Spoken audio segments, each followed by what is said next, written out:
Perkenalkan, kami dari kelompok 3 ingin melakukan tugas sistem operasi.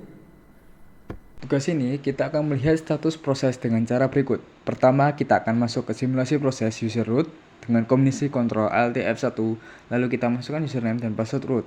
Kemudian kita ketikkan PS untuk melihat status proses, lalu PSU untuk melihat semua proses baik foreground maupun background dari user yang aktif, serta kita ketikkan TTY user saat ini. Kemudian kita pindah ke simulasi proses kedua dengan kombinasi Ctrl Alt F2, lalu masukkan user kedua biasa, kemudian lakukan langkah yang sama. Setelah itu kita akan melihat proses suatu user dengan PS min U nama user. Kemudian untuk melihat semua proses foreground yang aktif di semua user, kita gunakan PSA. Berikut ini adalah cara bagaimana memanipulasi proses di sistem operasi Linux dari directory home.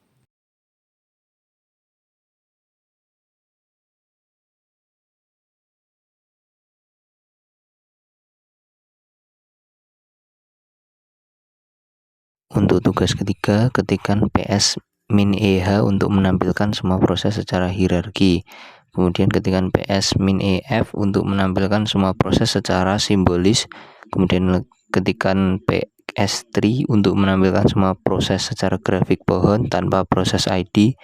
Kemudian ketik PS3 min P sama seperti PS3 tapi disertai proses ID pada setiap proses.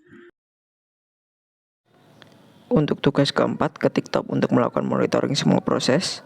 Tekan I untuk menampilkan proses aktif pada top. Tekan L, M, T untuk menampilkan tabel saja. Tekan R lalu masukkan nilai PID. Setelah itu masukkan nilai nice untuk memanipulasi prioritas suatu PID dengan renice.